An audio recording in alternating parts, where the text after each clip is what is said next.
time present and time past are both perhaps present in time future, and time future contained in time past. If all time is eternally present, all time is unredeemable. What might have been is an abstraction remaining a perpetual possibility only in a world of speculation. What might have been and what has been point to one end, which is always present. Footfalls echo in the memory, down the passage which we did not take, towards the door we never opened, into the rose garden. My words echo thus in your mind. But to what purpose disturbing the dust on a bowl of rose leaves, I do not know. Other echoes inhabit the garden. Shall we follow? Quick, said the bird, find them, round the corner, through the first gate, into our first world. Shall we follow the deception of the thrush? Into our first world. There they were, dignified, invisible, moving without pressure over the dead leaves, in the autumn heat, through the vibrant air. And the bird called, in response to the unheard music hidden in the shrubbery, and the unseen eye-beam crossed, for the roses had the look of flowers that are looked at. There they were, as our guests, accepted and accepting. So we moved, and they, in a formal pattern, along the empty alley, into the box circle, to look down into the drained pool. Dry, the pool, dry concrete, brown-edged, and the pool was filled with water out of sunlight, and the lotus rose quietly, quietly. The surface glittered out of heart of light, and they were behind us, reflected in the pool. Then a cloud passed, and the pool was empty. Go, said the bird, for the leaves were full of children, hidden excitedly, containing laughter. Go, go, go, said the bird. Humankind cannot bear very much reality. Time past and time future, what might have been and what has been, point to one end, which is always present.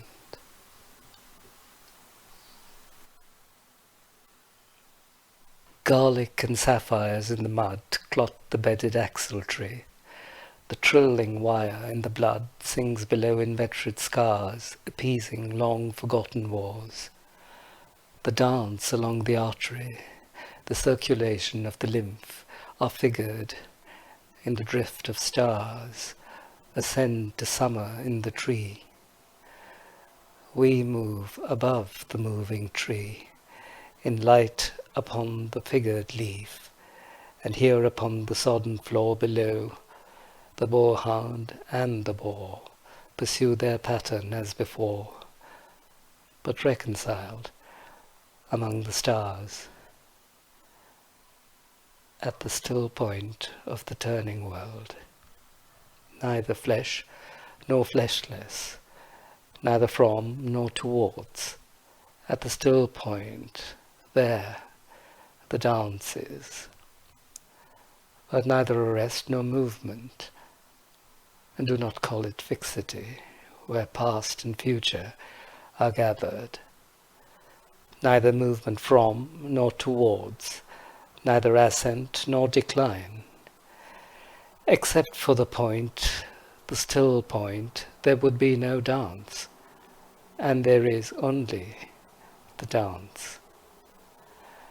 I can only say there we have been, but I cannot say where, and I cannot say how long, for that is to place it in time. The inner freedom from the practical desire, the release from action and suffering, release from the inner and the outer compulsion, yet surrounded by a grace of sense, a white light still and moving, Erhebung without motion, concentration without elimination, both the new world and the old made explicit, understood, in the completion of its partial ecstasy, the resolution of its partial horror.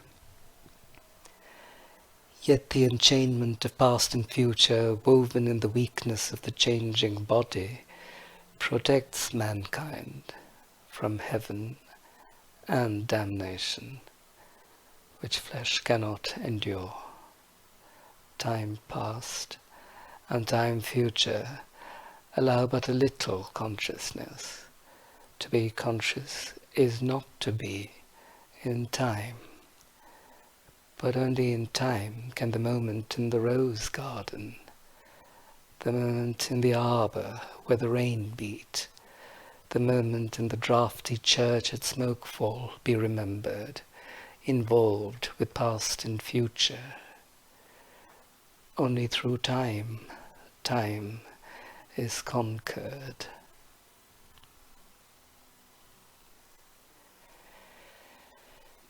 Here is a place of disaffection, time before and time after, in a dim light, neither daylight investing form with lucid stillness, turning shadow into transient beauty with slow rotation suggesting permanence, nor darkness to purify the soul, emptying the sensual with deprivation, cleansing affection from the temporal, neither plenitude nor vacancy, only a flicker over the strained, time-ridden faces, distracted from distraction by distraction, filled with fancies and empty of meaning, tumid apathy with no concentration, men and bits of paper, whirled by the cold wind that blows before and after time.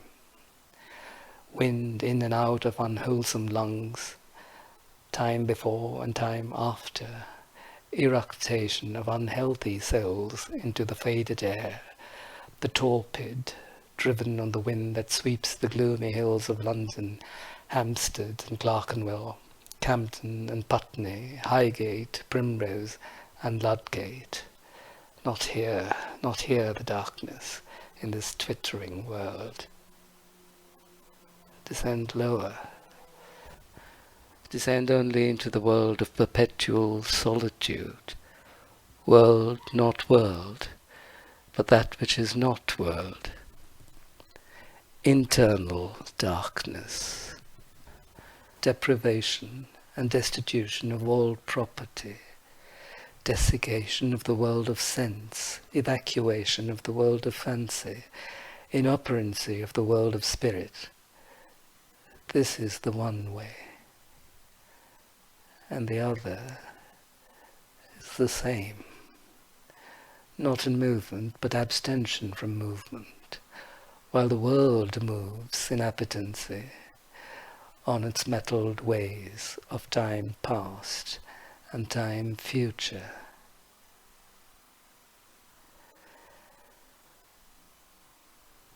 Time and the bell have buried the day. The black cloud carries the sun away. Will the sunflower turn to us? Will the clematis stray down, bend to us, tendril and spray, clutch and cling? Chill fingers of you be curled down on us? After the kingfisher's wing has answered light to light and is silent, the light is still at the still point of the turning world.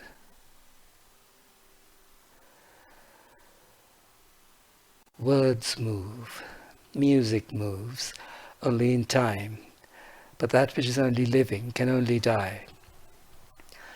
Words after speech reach into the silence. Only by the form, the pattern, can words or music reach the stillness, as a Chinese jar still moves perpetually in its stillness. Not the stillness of the violin, while the note lasts. Not that only, but the coexistence, or say that the end precedes the beginning, and the end and the beginning were always there, before the beginning and after the end, and all is always now. Words strain, crack, and sometimes break under the burden, under the tension, slip, slide, perish, decay with imprecision, will not stay in place, will not stay still. Shrieking voices, scolding, mocking, or merely chattering, always assail them. The word in the desert is most attacked by voices of temptation. The crying shadow in the funeral dance, the loud lament of the disconsolate chimera. The detail of the pattern is movement, as in the figure of the 10 stairs. Desire itself is movement, not in itself desirable. Love is itself unmoving, only the cause and end of movement, timeless and undesiring, except in the aspect of time, caught in the form of limitation between unbeing and being, sudden in a shaft of sunlight, even while the dust moves. There rises the hidden laughter of children in the foliage. Quick now, here now, always. Ridiculous, the waste, sad time, stretching before and after.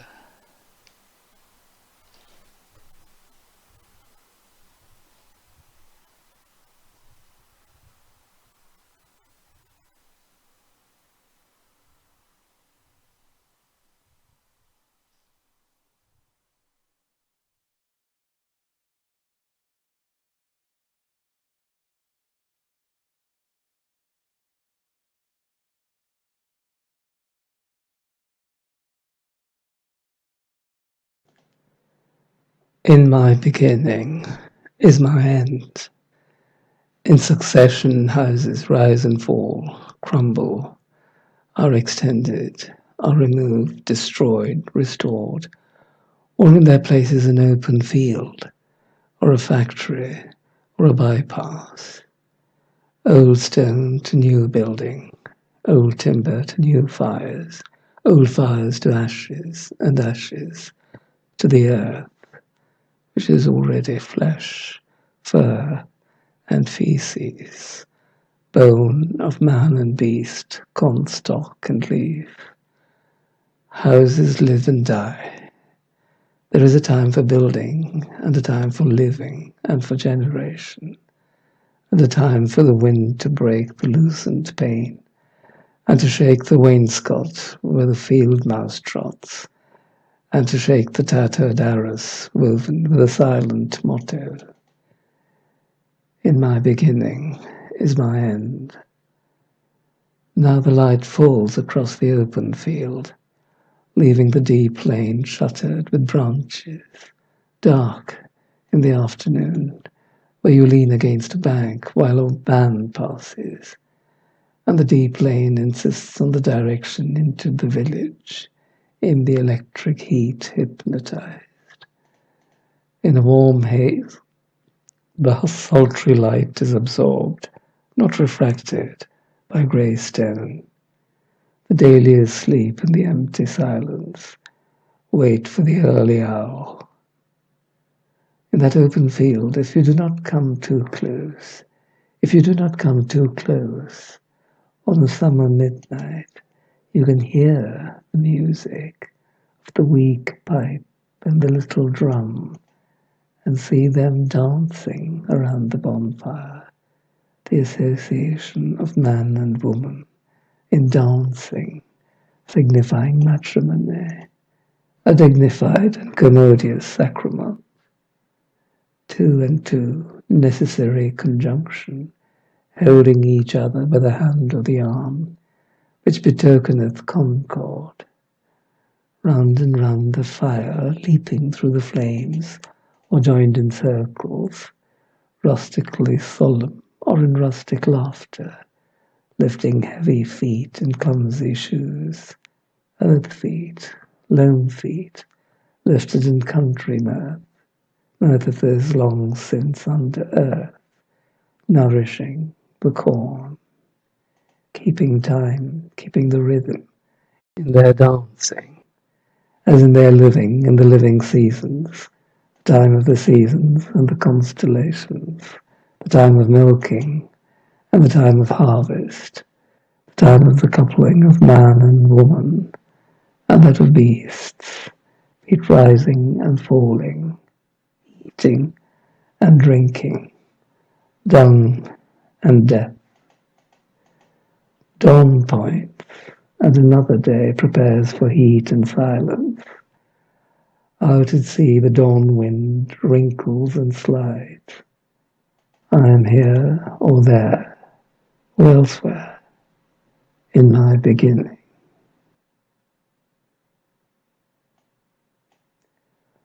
What is the late November doing with the disturbance of the spring and creatures of the summer heat, and snowdrops writhing under feet, and hollyhocks that aim too high, red into grey and tumble down, late roses filled with early snow? Thunder rolled by the rolling stars simulates triumphal cars, deployed in constellated wars. Scorpion fights against the sun, until the sun and moon go down. Comets sweep and Leonids fly, hunt the heavens and the plains, whirled in a vortex that shall bring the world to that destructive fire which burns before the ice cap reigns. That was a way of putting it, not very satisfactory. A periphrastic study in a worn-out poetical fashion, leaving one still with the intolerable wrestle with words and meaning. The poetry does not matter. It was not to start again what one had expected. What was to be the value of the long looked forward to, long hoped for calm, the autumnal serenity and the wisdom of age? Had they deceived us, or deceived themselves, the quiet-voiced elders, bequeathing us merely a receipt for deceit? The serenity only a deliberate habitude, the wisdom only the knowledge of dead secrets, useless in the darkness into which they peered, or from which they turned their eyes. There is, it seems to us, at best only a limited value in the knowledge derived from experience. The knowledge imposes a pattern and falsifies, for the pattern is new in every moment, and every moment is a new and shocking valuation of all we have been. We are only undeceived of that which, deceiving, could no longer harm. In the middle, not only in the middle of the way, but all the way, in a dark wood, in a bramble, on the edge of a grimpen, where there is no secure foothold, and menaced by monsters, fancy lights, risking enchantment. Do not let me hear of the wisdom of old men, but rather of their folly, their fear of fear and frenzy, their fear of possession, of belonging to another, or to others, or to God. The only wisdom we can hope to acquire is the wisdom of humility. Humility is endless. The houses are all gone under the sea. The dancers are all gone under the hill. Oh, dark, dark, dark.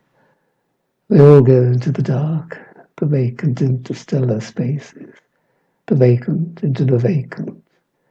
The captains, merchant bankers, eminent men of letters, the generous patrons of art, the statesmen, the rulers, distinguished civil servants, chairmen of many committees, industrial lords and petty contractors, all go into the dark, and dark the sun and moon, and the Almanach de Gotha, and the Stock Exchange Gazette, the Directory of Directors, and culled the sense and lost the motive of action. And we all go with them into the silent funeral, nobody's funeral, for there is no one to bury. I said to my soul, be still, and let the dark come upon you, which shall be the darkness of God. As in a theatre, the lights are extinguished, for the scene to be changed with a hollow rumble of wings, with a movement of darkness on darkness, and we know that the hills and the trees, the distant panorama, and the bold imposing facade are all being rolled away.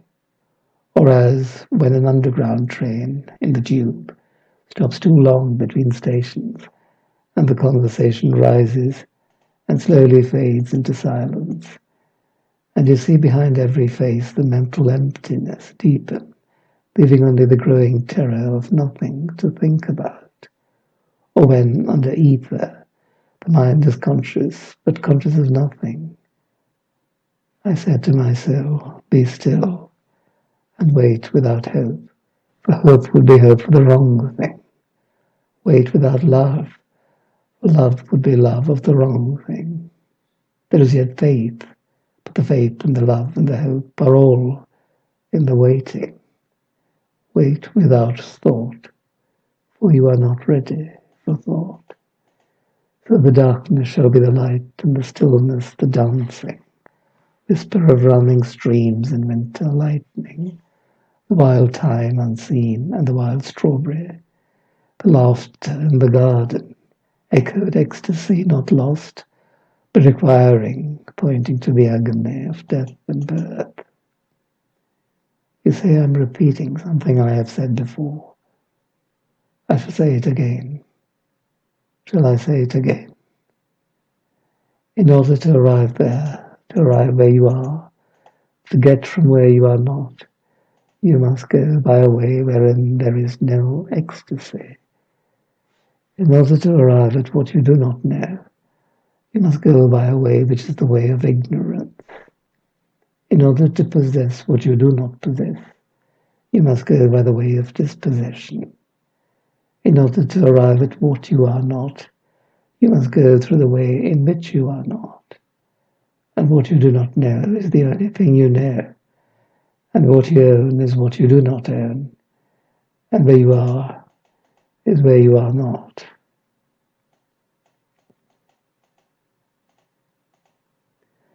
The wounded surgeon plies the steel, but questions the distempered part. Beneath the bleeding hands we feel the sharp compassion of the healer's art, resolving the enigma of the fever chart. Our only health is the disease, if we obey the dying nurse, whose constant care is not to please, but to remind of our and Adam's curse, and that to be restored, our sickness must grow worse. The whole earth is our hospital, endowed by the ruined millionaire, wherein, if we do well, we shall die of the absolute paternal care that will not leave us, but prevents us everywhere. The chill ascends from feet to knees, the fever sings in mental wires. If to be warmed, then I must freeze and quake in frigid purgatorial fires, of which the flame is roses and the smoke is briars.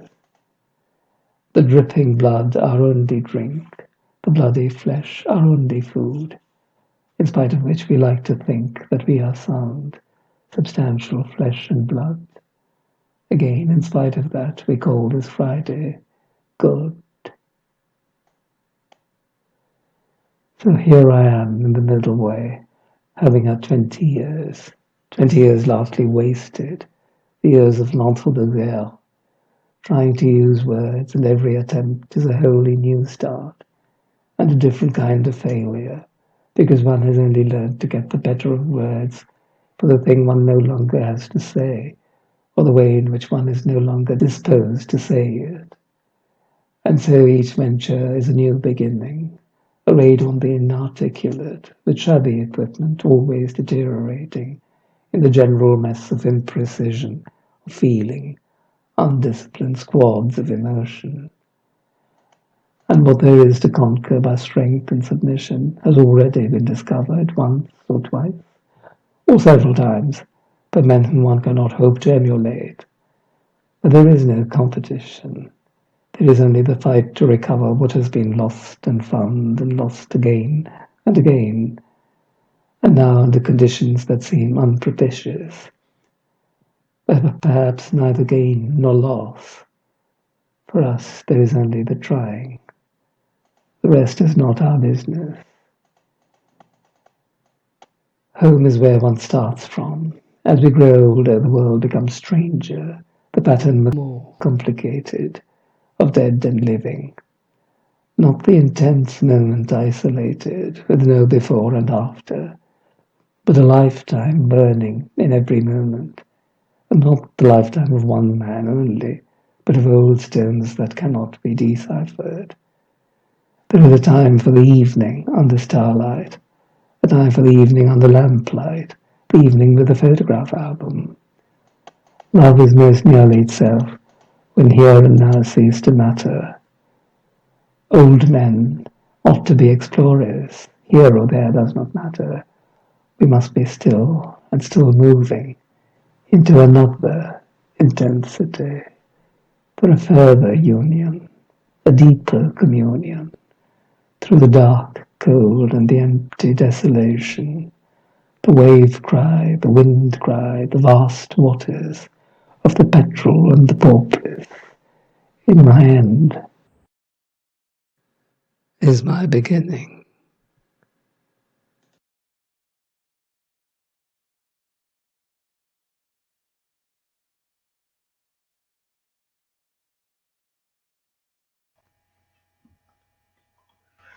I do not know much about gods, but I think of the river as a strong brown god, sullen, untamed, and intractable, patient to some degree, at first recognized as a frontier, useful, untrustworthy, as a conveyor of commerce, then only a problem confronting the builder of bridges. The problem once solved, the brown god is almost forgotten by the dwellers in cities. Ever, however, implacable, keeping his seasons and rages, destroyer, reminder of what men choose to forget, unhonored, unpropitiated by worshippers of the machine, but waiting, watching, and waiting. His rhythm was present in the nursery bedroom, in the rank ailanthus of the April dooryard, in the smell of grapes on the autumn table, and the evening circle in the winter gaslight. The river is within us. The sea is all about us. The sea is the land's edge also, the granite into which it reaches, the beaches where it tosses its hints of earlier and other creation, the starfish, the horseshoe crab, the whale's backbone, the pools where it offers to our curiosity the more delicate algae, and the sea anemone. It tosses up our losses, the torn seine, the shattered lobster pot, the broken oar, and the gear of foreign dead men. The sea has many voices, many gods, and many voices. The salt is on the briar rose, the fog is in the fir trees. The sea howl and the sea yelp are different voices, often together heard.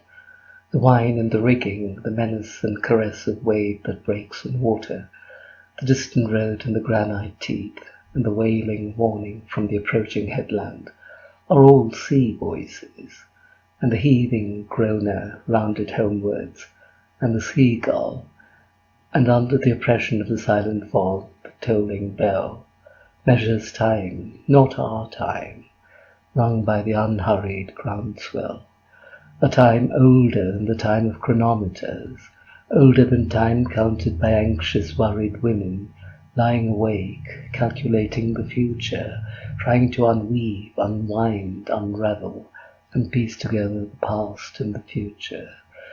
Between midnight and dawn, when the past is all deception, the future futureless, before the morning watch when time stops and time is never ending, and the groundswell that is and was from the beginning clangs the bell. Where is there an end of it? The soundless wailing, the silent withering of autumn flowers, dropping their petals and remaining motionless. Where is there an end to the drifting wreckage, the prayer of the bone of the beach, the unprayable prayer of the calamitous annunciation?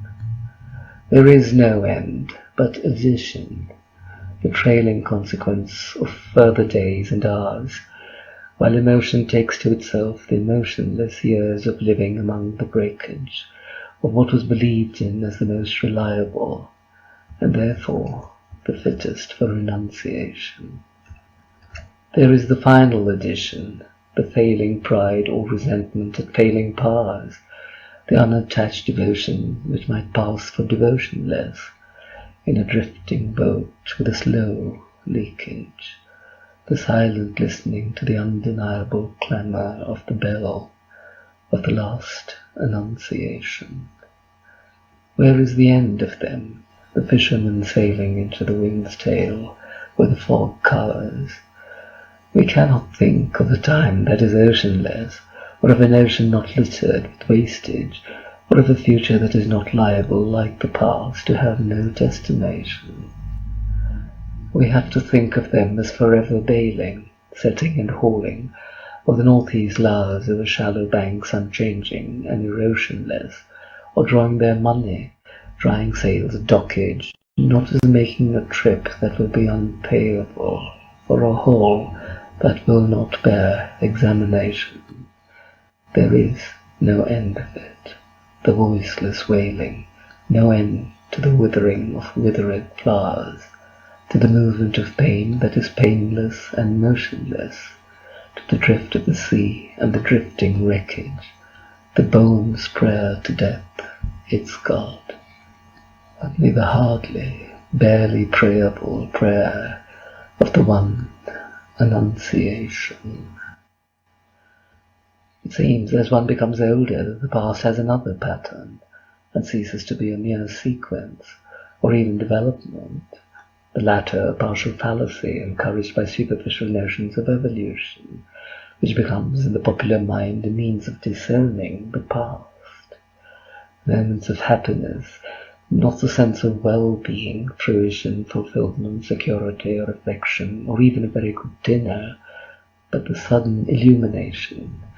We have the experience, but miss the meaning. An approach to the meaning restores the experience in a different form, beyond any meaning we can assign to happiness.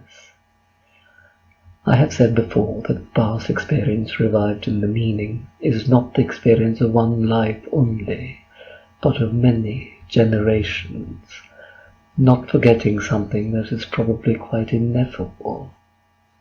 The backward look behind the assurance of recorded history, the backward half-look over the shoulder towards the primitive terror. Now we come to discover that moments of agony, whether or not due to misunderstanding, having hoped for the wrong things or dreaded the wrong things is not in question, are likewise permanent, with such permanence as time has.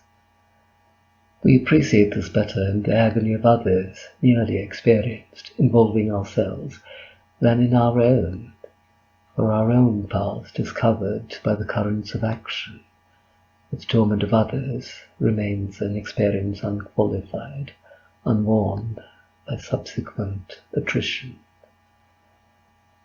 People change and smile, but the agony abides. Time, the destroyer, is time, the preserver. Like the river, with its cargo of dead negroes, cows and chicken coops, the bitter apple and the bite in the apple, and the ragged rock in the restless waters. Waves wash over it, fogs conceal it. On a halcyon day it is merely a monument. In navigable weather it is always a sea mark to lay a course by, but in the sombre season, or the sudden fury, is what it always was. I sometimes wonder if that is what Krishna meant, among other things, or one way of putting the same thing, that the future is a faded song, a royal rose or a lavender spray of wistful regret for those who are not yet here to regret, pressed between yellow leaves of a book that has never been opened. And the way up is the way down, the way forward is the way back. You cannot face it steadily, but this thing is sure, that time is no healer. The patient is no longer here when the train starts, and the passengers are settled to fruit, periodicals and business letters, and those who saw them off have left the platform, their faces relax from grief into relief to the sleepy rhythm of 100 hours. Fare forward, travellers, not escaping from the past into different lives or into any future. You are not the same people who left that station, or who will arrive at any terminus, while the narrowing rails slide together behind you, and on the deck of the drumming liner, watching the furrow that widens behind you, you shall not think the past is finished, or the future is before us. At nightfall, in the rigging and the aerial, is a voice descanting, though not to the ear, the murmuring shell of time, and not in any language. Fare forward, you who think that you are voyaging. You are not those who saw the harbour receding, or those who will disembark, here between the hither and the farther shore, while time is withdrawn. Consider the future and the past with an equal might. At the moment which is not of action or inaction, you can receive this, on whatever sphere of being the mind of a man may be intent at the time of death. That is the one action, and the time of death is every moment, which shall fructify in the lives of others, and do not think of the fruit of action. Fare forward, O voyagers, O seamen, you who came to port, and you whose bodies will suffer the trial and judgment of the sea, or whatever event. This is your real destination. So Krishna, as when he admonished Arjuna on the field of battle, not farewell, but fare forward, voyagers. Laity, whose shrine stands on the promontory, pray for all those who are in ships, those whose business has to do with fish, and those concerned with every lawful traffic, and those who conduct them. Repeat a prayer also on behalf of women who have seen their sons or husbands setting forth and not returning. Philia, del tuo figlio, Queen of Heaven, also pray for those who were in ships and ended their voyage on the Sound, in the sea's lips, or in the dark throat which will not reject them, or wherever cannot reach them the sound of the sea bells, perpetuo angelus. To communicate with Mars, converse with spirits, to report the behaviour of the sea monster, describe the horoscope, harispicate or scry, observe disease and signatures, evoke biography from the wrinkles of the palm and tragedy from fingers, release omens by sortilege or tea leaves, riddle the inevitable with playing cards, fiddle with pentagrams or barbituric acids, or dissect the recurrent image into preconscious terrors, to explore the womb or tomb or dreams. All these are usual pastimes and drugs and features of the press, and always will be, some of them especially, when there is distress of nations and perplexity, whether on the shores of Asia or in the Edgware Road. Men's curiosity searches past and future, and clings to that dimension. But to apprehend the point of intersection of the timeless with time is an occupation for the saint. No occupation either, but something given and taken in a lifetime's depth and love, ardor and selflessness and self-surrender. For most of us, there is only the unattended moment, the moment in and out of time, the distraction fit, lost in a shaft of sunlight, the wild time unseen, or the winter lightning, or the waterfall, or music heard so deeply that it is not heard at all, but you are the music while the music lasts. These are only hints and guesses, hints followed by guesses, and the rest is prayer, observance, discipline, thought, and action. The hint half guessed, the gift half understood, is incarnation. Here the impossible union of spheres of existence is actual. Here the past and future are conquered and reconciled, where action were otherwise movement of that which is only moved, and has in it no source of movement, driven by demonic, chthonic powers. And right action is freedom from past and future also. For most of us, this is the aim, never here to be realized, who are only undefeated because we have gone on, trying.